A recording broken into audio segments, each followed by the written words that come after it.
假如给所有村民都添加工作。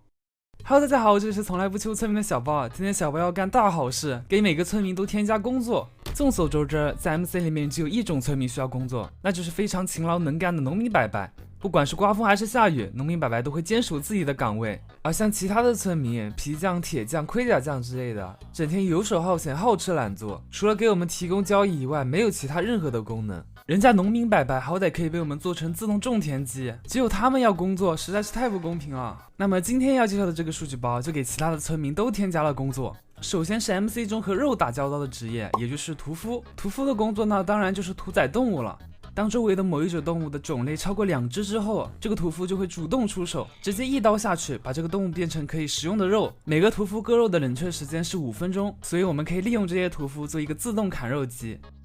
然后下一个是渔夫，每隔10秒钟，渔夫就会从附近的水里面捕捞上来一只鱼。不过作者设计的并不是钓鱼功能，而是捕获实体的鱼，所以如果海边没有鱼的话，他们是没有办法工作的。所以我们可以把渔夫关在海中间，这样子就可以不停的刷鱼了。然后下面的一个职业是石匠，不过他的工作并不是自己做的，他是靠这个切石机工作的。有石匠绑定过的切石机，每隔2秒钟就会主动破坏掉切石机上方的方块。这个切石机终于不是徒有外形了，包括钻石块之类的矿石都是可以切开来的。不过像硬度特别厚的黑曜石、哭泣的黑曜石或者是基岩啊，这些就是切不开来的。所以我们就可以利用这个石匠来制作一个全自动的刷石机。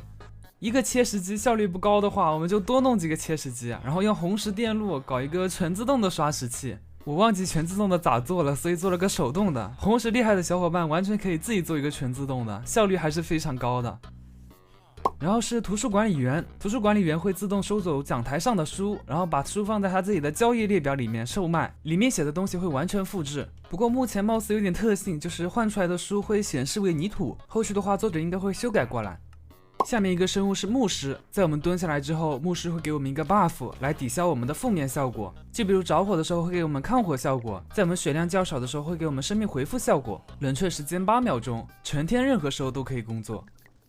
下面一个是牧羊人，每隔30秒，牧羊人就会给附近的羊剪一次毛，这不全自动剪羊毛机又来了。然后就是盔甲匠、制剑师、工具匠、武器匠等等，当他们的熟练度解锁到老手之后，他们会在自己的工作方块顶上对一个物品进行比较低级的附魔，只要给上面提供一个木炭就行了。不过我测试之后发现还是有点特性啊，这个功能并没有实现。由于是刚做出来的数据包，所以应该会马上修复吧。然后是傻子村民，作者说后续应该会给傻子村民也添加自己的工作，不过因为他是傻子嘛，所以他就是会丢丢雪球，然后发出其他怪物的声音，或者是丢丢烟花什么的。然后是制图师，也还没有制作出来，不过作者后续会给他添加一个自动寻找附近的一个生物群系的功能，每天更换一次。那么以上就是这些数据包给村民们添加的工作，我非常建议模样在自己的更新中给 MC 添加这些功能，不然的话村庄实在是太单调了。